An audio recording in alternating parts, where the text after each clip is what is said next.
We now have a choice for you, ladies and gentlemen. We're going to run the next session in 2 separate streams. If you'd like to stay here, we're going to have a session looking at the innovations in floating structures in marinas and surface infrastructures.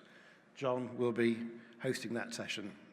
Or if you'd like to follow me into the south stage, we're going to a session hosted by Philip Eastall, who's the Secretary General of the European boating industry and probably the most knowledgeable person I know about current and future EU laws and their development.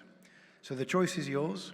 In the south stage, join the panel talking about regulations and their development and how they apply to the marina industry, or stay here to talk about innovations in floating structures.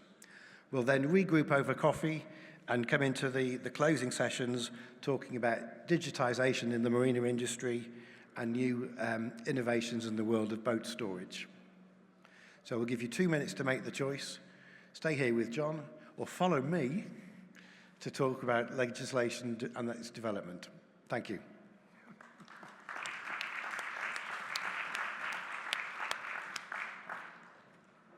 Hopefully this is where my ego is maintained. We shall see. But our next session, as Joe has already alluded to, is to do with floating infrastructure. So before lunch, we had a great look at some amazing projects from around the world in terms of marina developments and waterfront developments.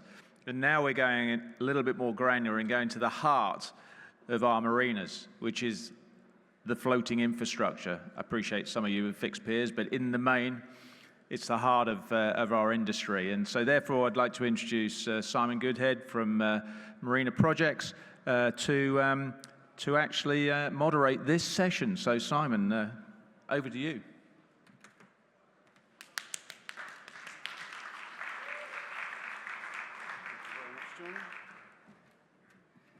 Yes, good afternoon. Simon Goodhead, Commercial Director at Marina Projects. I'd like to invite my panelists up onto the stage, please. Thank you. So as John has already introduced, the topic for this afternoon session is the innovation in floating structures in marinas. And I'm joined on stage by a number of representatives from leading pontoon manufacturers across the industry. I'll allow the individual panelists to present themselves, introduce themselves when they come up to present. But I think it's also worth mentioning that I don't think we've ever had quite so many pontoon manufacturers, competitors in such close proximity to one another. So I think we need to play nicely this afternoon, gentlemen, please, okay? So why innovate? Well, I think we'll all agree that we need to keep improving our industry, keep moving things forward and being better at what we do, improving the product, improving the quality and the experience for the customer. And the pontoon sector has a lot to offer in this space, responding to changes in the marketplace, such as increased focus and desire for environmentally sustainable products, new markets such as the activity that's growing in the Middle East, which links back to some of what we heard in this session just before lunch. The new and evolving challenges such as dealing with sea level rise and the threat that they can bring to development levels and so forth with access on and off vessels, and advances in materials and technology, and the ability to offer products which are better suited to a more diverse and growing range of applications. You may recognize the image on screen, which was taken during the last ICOMIA conference at Albufeira Marina. These applications are already out there, but where can they go from here? What are the possibilities? So I'd like to welcome my first panelists to the stage this afternoon. Oliver Shortall.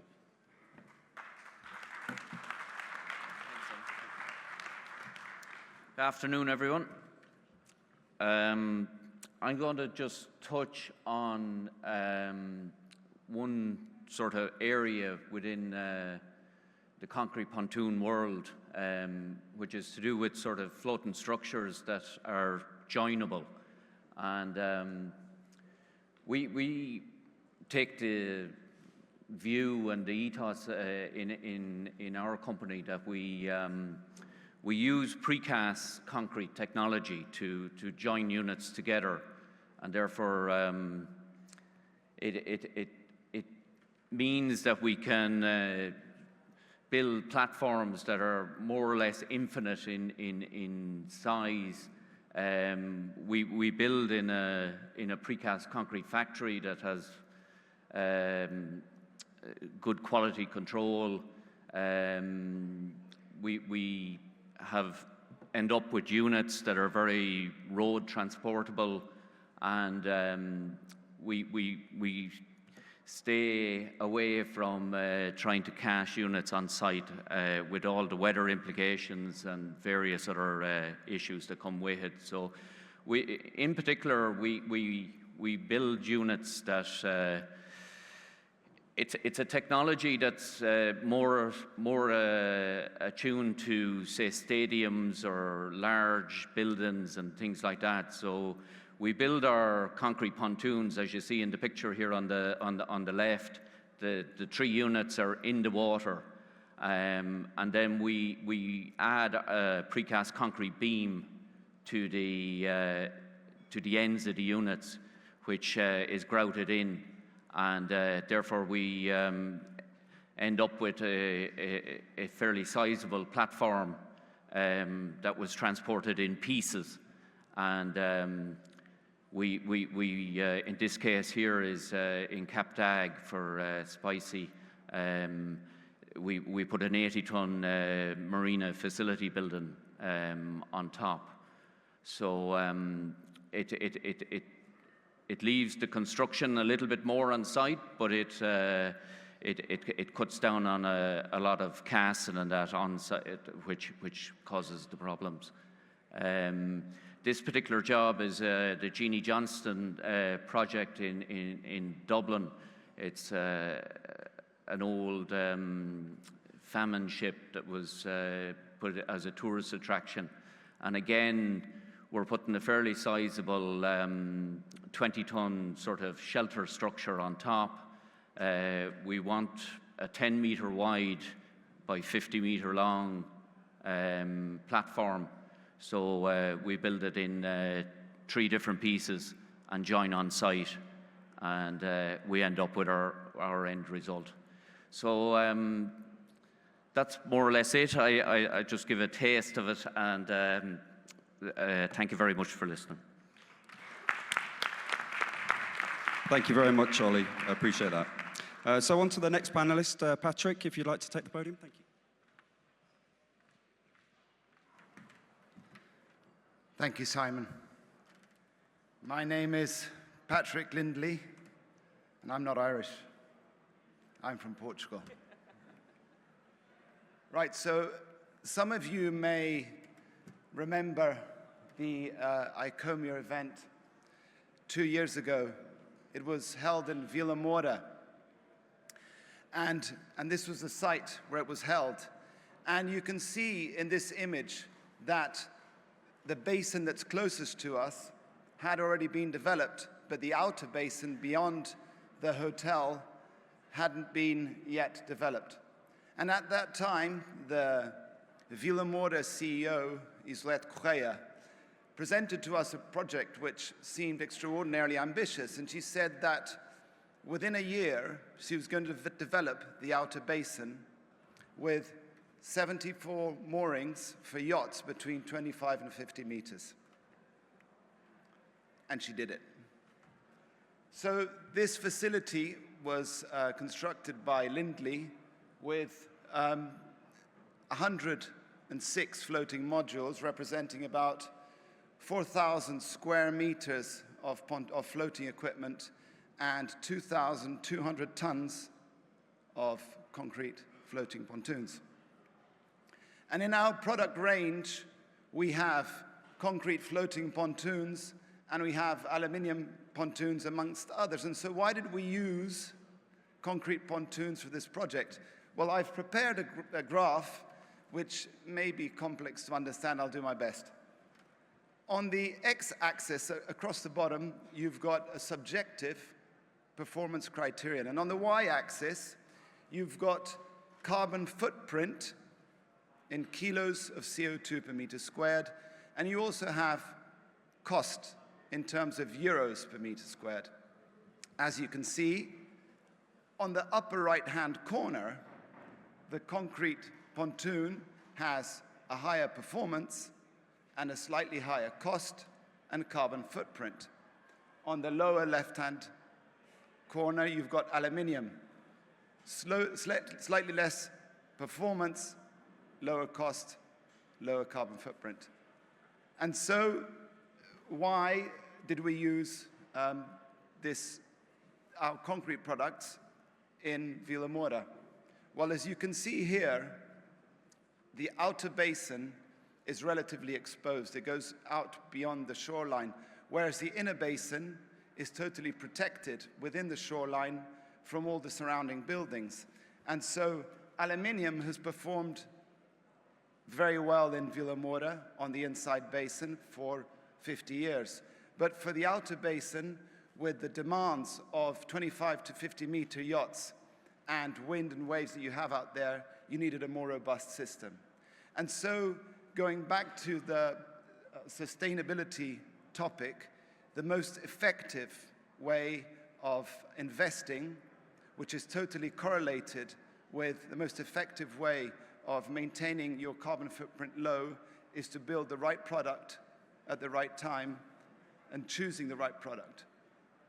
Simon asked to talk briefly about safety, and in Villamoura we built these stainless steel ladders, and there's no great innovation here, it's just going back to basics. And so here what we did is we put a ladder on every external pile guide.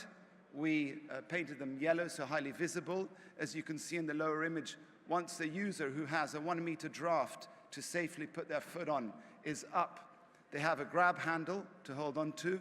And also, and very importantly, the design is flush with the deck, so it doesn't interfere with any mooring lines. So back to basics, but do it well. Thank you very much. Thank you, Patrick. And just while we've got this on screen, Patrick, because obviously safety is a key topic in all of the marinas, and the location of emergency ladders is often a topic of debate and will feature as one of the areas in the rewrite of the Taihai Code of Practice. But I'm interested to get your views. Do you think that there's further opportunity to integrate safety equipment into pontoons? No doubt. With respect to safety ladders, I think you've got to be consistent. You've just got to be repetitive and consistent so that when people fall into the water, they know where they're going. In terms of safety systems, I wouldn't say this is something specific to our world. It's probably more generalized. You're looking for a safety system which is out of the way, doesn't give the marina operator any headaches for, 25 years? But when they're necessary, they are 100% available, and they perform as requested. So it's not an easy challenge. I mean, one could imagine various electronic systems to be on the water would help safety systems. But then again, you've got to look at the reliability side. But I've got no doubt that we can develop into better systems in the future. Super. Thank you very much, Patrick. Next on the panel, we have Ronnie Wang. Ronnie? Thank you.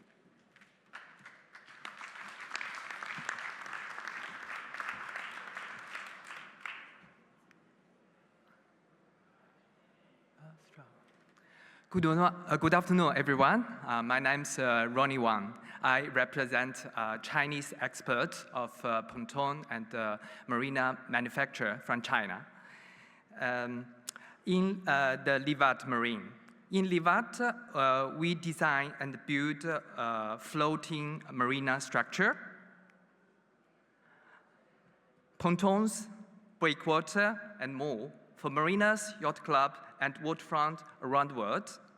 What makes us different is our focus on quality, because we are a hospitality industry. Our end users, your owners, they all values quality, reliability of the products and all the services. And from design to fabrication, shipping to installation, every step we follow the strict international standard. That means our client can trust their investment is safe, reliable, and built to last. So I simply introduce our range of products we design in the floating breakwater to calm the waves and protect our harbors. And we build concrete, aluminum, and steel pontoons to build for heavy duty and durability. And we also create hybrid system that blend materials to match local conditions. So in short, whatever the marina expansion, yacht club redevelopment, or a coastal site needing wave protection, LIVART deliver the right solution every time. For our fabrication hub in Shenzhen, in China, through our offices, operation in Saudi Arabia, Australia, and beyond, we build a reputation for combining global reach with a focus on local delivery. Our projects span multiple continents with installation in diverse climates and conditions. Especially in Asia, we suffer typhoon, which could be very tricky and dangerous. And we are committed to deliver the qualified system for our client to make it safe for all your owners. So providing that the system will perform wherever they are needed. So today, I'm sharing a small but interesting innovation from LIVART is the Astra connection, which is revolutionary in design with this broad capacity and in mind. For decades, one of the key challenges in the floating breakwater and the pontoon design has been the connections between modules. So these connections carry enormous load, especially in high energy environment. And yet they must be allowed for some movement and to provide access for the future maintenance. Traditionally, systems often involve heavy steel components, complex installation, or difficulties if repair were required. LIVART recognized that was an area where innovation could be significantly improved both performance and life cycle cost. And why Astra connection? The result of that small but interesting innovation is that a revolutionary design that addresses the shortcoming for older methods that delivers a step change in performance. So Astra make a pontoon quick and easy to install, saving the time and reduce the disruption. It's built to handle extreme loads, so the performance stays reliable even in very harsh conditions. So it's simple to maintain. You can replace the block with taking apart of the whole structure without taking apart of the whole structure. So in short, this small innovation, it's making it strong, smarter, and cost-effective over its lifetime. To give a practical example, this is our most recent projects in West Australia, Fremantle, the Swan Yacht Club. An Astra system was used in the installation for 200 meters floating breakwater. The system allowed us to connect the huge models quickly on site, the flow them into position, and secure them without delays.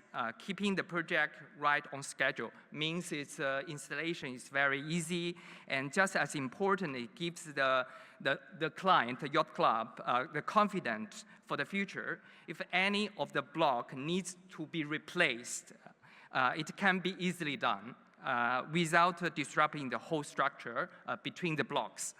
That combination of strong performance today and the flexibility for tomorrow makes the innovation a true game changer. And finally, as a conclusion, LIVART is proud to deliver a full range of floating infrastructure solutions and backed by proven global experience and strict quality standard. Thank you very much. Super. Thank you very much, Ronnie. And on the Astra connection, it sounds very, very interesting and sort of new to market. If you can just summarize very, very succinctly for me, what are the key customer benefits for that connection? I think the maintenance and the installation easiness is very important. First, to join the blocks with the Astra connection system in the edge of the both sides, it's very easy to be installed, and it's built to last. So it means it can take very high energy. At the same time, if you need to replace it, it's easy to be changed without dismantle the whole block system. So in terms of the efficiency and cost, it's very efficient. Yeah. Very, very good. Thank you very much, Ronnie. Thank you very much. So, next on the panel, we have Santeri Suoranata.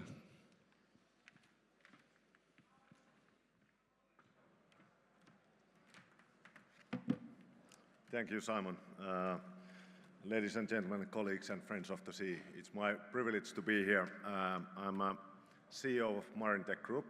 If you don't know Marinetek, we manufacture in 7 locations globally, from US East Coast, in Europe, Nordic, and here in the Mediterranean, Middle East, and also Southeast Asia.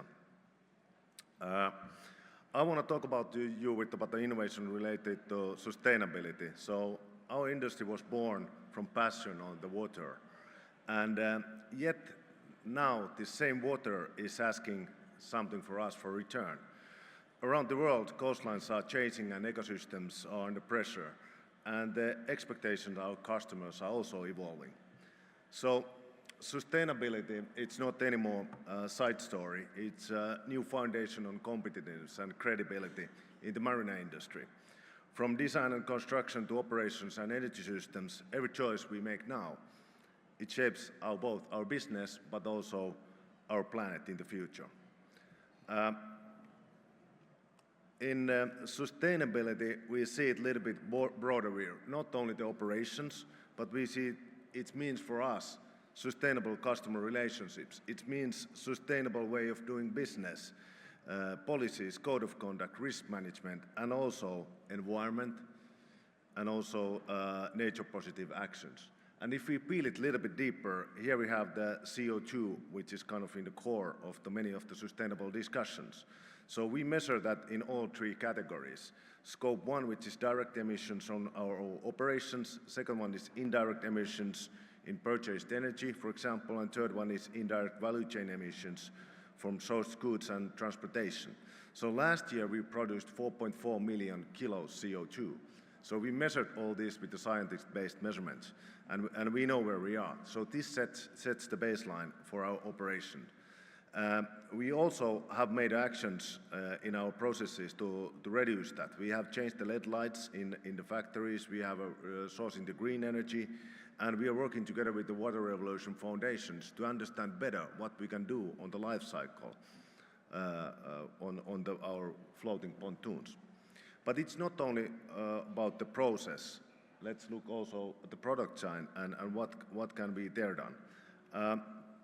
We are seeking in many innovative products to reduce the CO2, as we saw in the previous presentation, to reduce the intensive materials for CO2 production, and at the same time increase the product lifetime. We see that in the marinas there's also missing this kind of component of digitalization and measure the productivity and impact, for example, in the water in the marina, and also the floating structure conditions. So these can be used in various applications for more productive and proactive actions. So tradition towards the sustainability, it's not the wave to resist, but it's one to ride.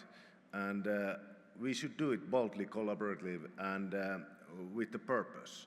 So the next in marine industry, what we see, it's not beginning our harbors, but it's beginning our decisions here today, and above all, with all of you.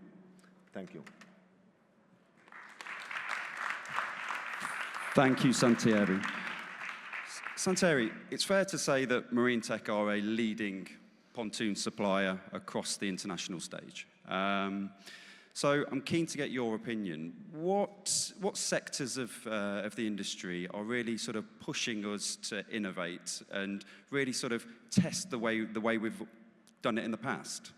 Thank you, Simon. Very good question. I think it comes together. It's business-driven. Business drive need to be in the background. On the other hand, it's on the bottom of technology push. And when these come together, then we have a really good collaborative way of working. And for that, for example, we need good consultants, we need good clients, we need good competitors. So I think it comes all together. Which sector, it's hard to say. It's typically certain customers are more resonating better. If you think about our end users, sailors and people who use the water, they push it heavily. But one sector is municipalities. They're pushing it quite a lot, especially here in Europe. Very interesting. Thank you very much. Thank you. So next on the panel, we have Simone Germano.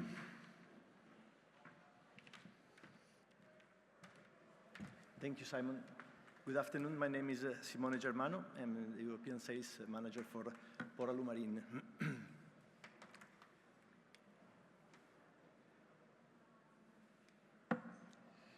The aim of the presentation is to share with you some new trend in floating infrastructures. Why such type of development?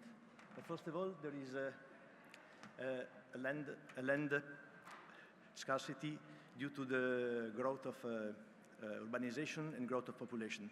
So the remaining land is getting more and more expensive. The legislative framework is also not helping in the time that UE, but also Canada and Australia are getting more and more severe about new constructions. And so the value of the remaining land is getting more and more expensive. Yeah. This means that all the land-based development are really relying much more on capital gain than operational profits that make the investment risky. But at the same time, the waterfront development is normally very appealing, and so it makes a good hint to invest and to show and to make better projects. A few examples of innovative structure. The first one is a floating theater we installed in Lyon. It was made by double-wall concrete hull with a wood framework and structure, about 1,000 square meters for an overall investment of 3.2 million euro. The same cost of a square meter of a building in the same area in Lyon is range from 8 to 10,000 euro per square meter. That means that this was the only viable economic way to build such of structure over there. Another example is a floating theater in Cergy, close to Paris, where a restaurant needed more space to serve food and to have a relaxing area for the customers. And with aluminium docks and polyethylene floats, and a small investment of around 200,000 euros, they were able to provide extra space for the restaurant. And a new project in south of France is the floating office for the jet ski rental. again, with aluminum docks and polyethylene floats and a steel frame on the top of it. This operator was able to create something that on the docks, on the fixed docks, was not anymore possible due to permit problems and also to the difficulty to get spaces because all the space was already gone. In another fancy installation are two floating lodges in the center of France, made out of steel frame and polyethylene floats and wooden structure on the top of it that are aimed to host Airbnb type of short staying with an investment of 150,000 euro per lodge, more or less, as a return period of 3 years. Of course, those are not innovative for this structure because you can see this type of installation a little bit everywhere, but except maybe for the theater, but is to give you an highlight that sometimes economically it's more viable to build on the water than on the land. What is the interest of marinas and operators to this type of structure? I mean, that we call 3D because it helps diversify the source of revenues. We can diversify the customers coming to visit the marina, and also is diminishing the seasonality, meaning that offering to the potential host more services like food and beverages, entertainment, or hospitality. It widens a little bit more the normal season for yachting that normally is only around the summertime. And of course, it increased the marina footfall because new people are coming to the marina, not for yachting, but for other purposes. And this important point in some country to get temporary occupation of space is simple and easier than getting other type of permit and gives you a possibility to get a revenue out of the core business. Of course, this brings together also some challenges and impact because normally urbanists and architecture are used to work on the land, and then we need to go on the water. There are some constraints regarding the buoyancy, the load, the anchoring, the water variation, so it means that sometimes there are technical challenges that need to be well assessed. And the trend is also to integrate in those structures more green spaces to be able to make it more natural and also to cool down during the summer period. One of the difficulty we are facing is that the norms and standards today are not up to date and may vary country by country, so it needs quite a lot of work and research about it. But a positive outcome is that the unicity of this floating project is a good step for a potential big success. The last one, but is not the less important, is that those type of infrastructures gives back to local people accessibility to the water, and this is a positive social impact on the local communities. Just to summarize quickly in three sentences, I would retain that sometimes it's more viable and economical to build on the water, and it can guarantee a different source of revenues for the marine operators, and of course giving back access to the people to the water is also a widened acceptance facility for the project. I mean, thank you very much for your attention. Thank you very much, Simone. And I find those images fantastic. You know, you're effectively designing the pontoons as an extension of that public waterfront to increase the activation. I think it's really, really exciting stuff there. Thank you very much. So next up, we've got Roberto. Roberto, thank you. Good afternoon. I'm Roberto Zago from Ingemar. And this year, the ICOMI Award Marina Conference is in Italy, is in Venice. Therefore, I want to say welcome to everyone, being the Italian guy of this group, being Ingemar, being Venetian. And also welcome to my colleague who represent, together with Ingemar, the leading floating pontoon producers. What is, for Ingemar, innovation?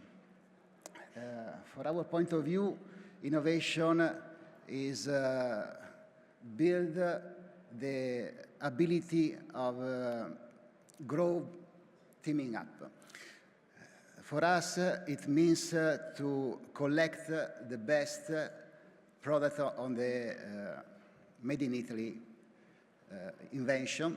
And for this reason, I'm proud to announce that we have started 3 partnerships, one with Better Sea Power, one with CRS, one with More Simply.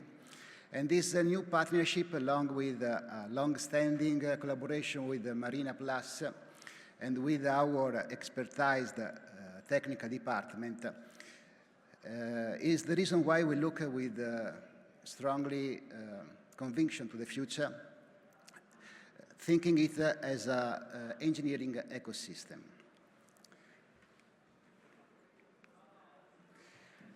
One of the biggest challenges of the marina operators is to think about the energy autonomy.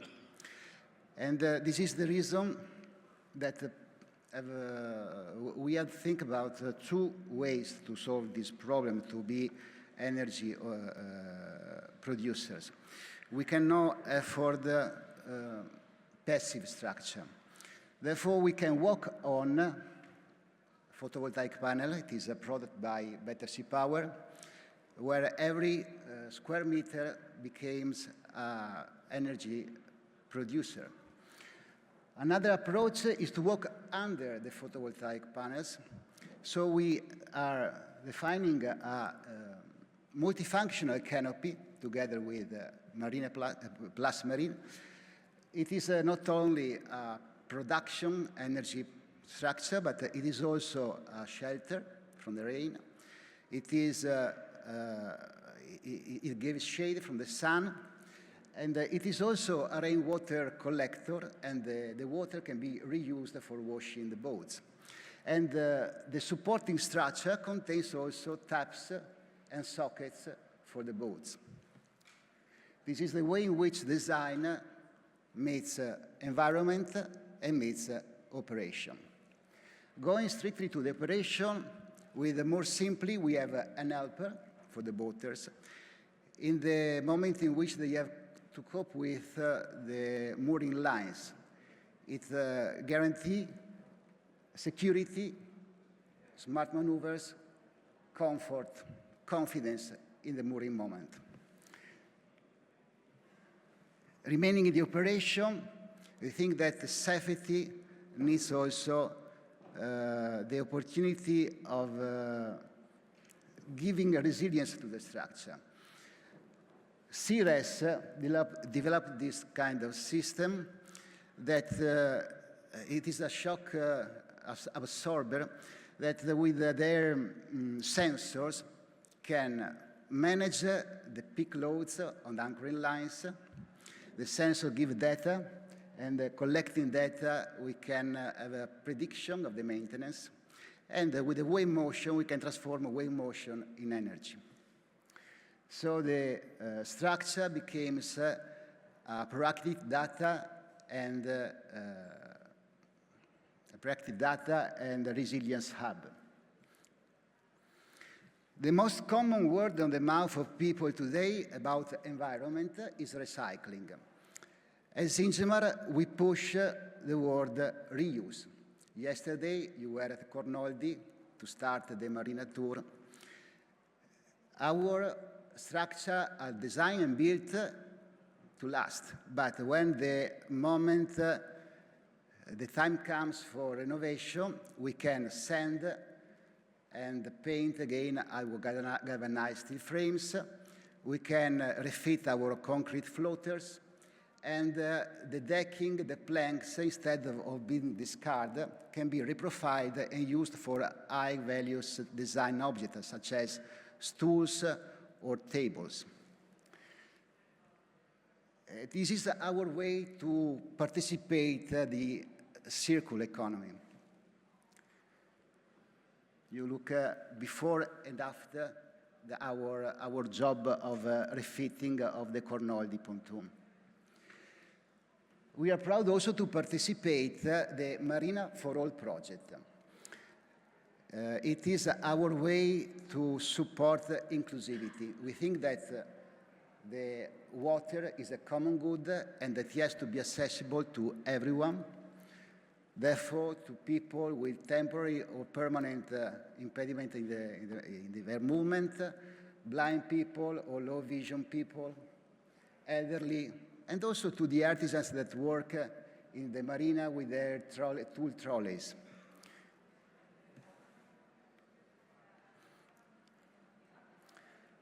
Therefore, concluding, the title of this moment was Innovation, the Marine Floating Infrastructure. For Ingemar, innovation means to be part of an engineering ecosystem through the eyes of the SIG criteria, environmental, society, and governance. It is our way to be responsible in making business.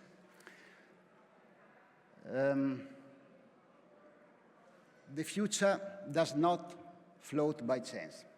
It floats by being part of a team, a growing team, floats by believing in and supporting new ideas, floats by design, and floats by being part of the community. Thank you. Roberto, thank you very much. So finally, we have Michael. Michael, would you like to take the podium? Thank you.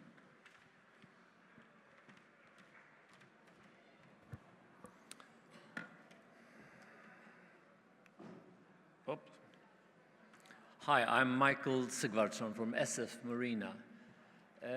I wanted to show you a few things we've done over the last year with regards to innovation and with sustainability, to give you some inspiration.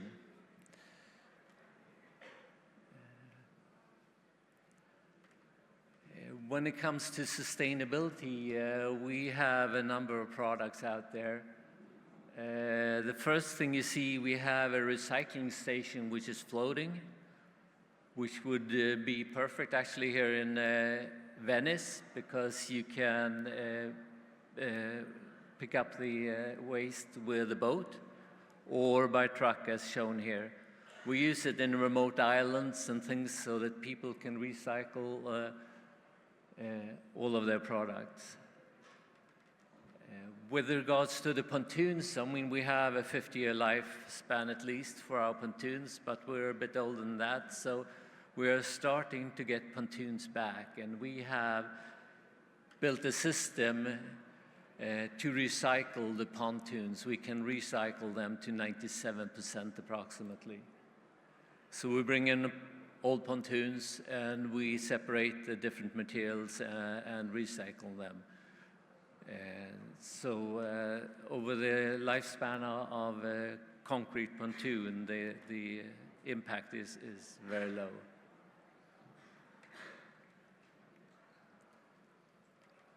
When it comes to smart technologies, we have a number of solutions. Of course, everybody has chargers for boats. I mean, that's common now. We have, as you can see on the upper side, it's a ferry in Fredrikstad in Norway, and they have wireless charging of their ferries. So they don't need to plug in and plug out. They just put the ferry next to the charging station, and that's enough to charge it for its operation. Much of this technology for us is about energy. It's about collecting energy, but it's also about storing energy. So we have, of course, the walkable solar panels, which you can put on all the pontoons. It's a space that's not used, so you can collect quite a lot of energy. But we also have the possibility, as you can see on the upper right corner, we can, within a 20-foot container, we can make a complete system with hydrogen. We produce hydrogen, we store it, and we use it. Everything is contained within a 20-foot container. This is especially good for remote locations or where the network, power network is not that good. When you produce hydrogen for storage, you get two side products. You get hot water and you get oxygen. Of course, that's not bad in a marina.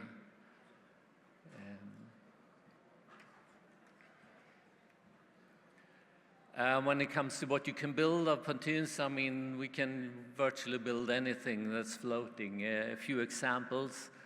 We have different houses. The lower is a yacht club in New Zealand. On top we have a floating hotel in Sweden. And on the right-hand side, we actually built the golf green, about 1,000 square meters. The old golf green, which you can see in the back, was sinking.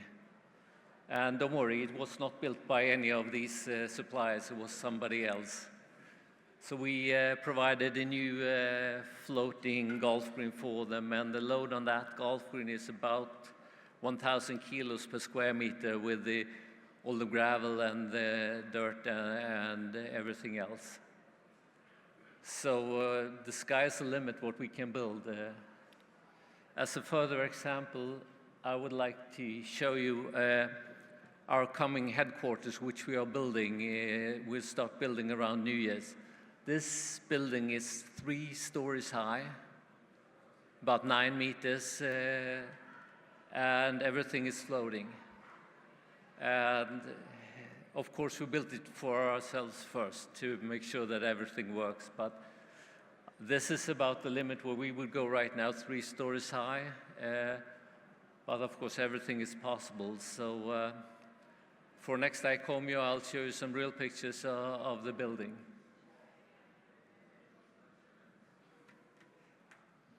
That's it. Thank you very much.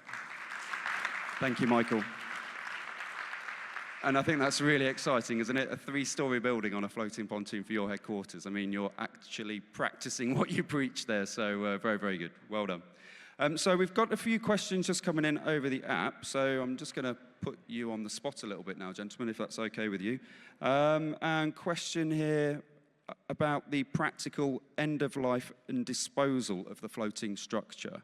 So end-of-life pontoons. Who would like to pick that one up? Michael? Yes, can you hear me? Yeah, absolutely. It's definitely completely possible to recycle the whole pontoon, more or less. Even the EPS core, which is 50 years old, is completely recyclable. We collect everything, compress it, and we actually send it back to our supplier, who reuses it in new styrofoam. So it's the technology is there. So. And as part of that reuse, is that what you're sort of factoring into your carbon footprint calculation that you talked about right at the start of the presentation? Yeah, of course. I mean, over the life of a concrete pontoon, about 50% of the carbon is, is reclaimed, so to speak. The open concrete is carbon negative. But to be able to reach all the way, you need to recycle the pontoon. Very good, thank you. And one more question just coming in here.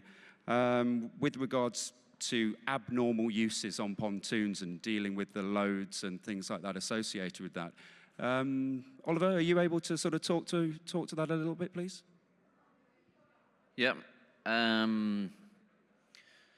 I suppose when you start getting inquiries for buildings and various different structures that go on pontoons, there's a huge analysis that have to be done kind of to look at stability, look at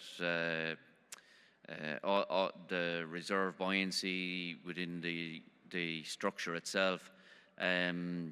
Generally, you find if it's a project coming through maybe a council or a municipal or whatever, you have a good team of engineer and architect, naval architects, that it gives a very good solution in the end of it all. There is a lot of thought process out there from clients that ring up looking to put any building, be 3-story or 10-story or anything. There's a perception that anything can be done. As Michael said, lots of things are possible, but you have to be prepared to go down a very long road in the engineering end of it to get the right solution. Superb. Thank you, Ollie. And thank you to all the panelists this afternoon. If you could have a round of applause for everyone, please. Thank you.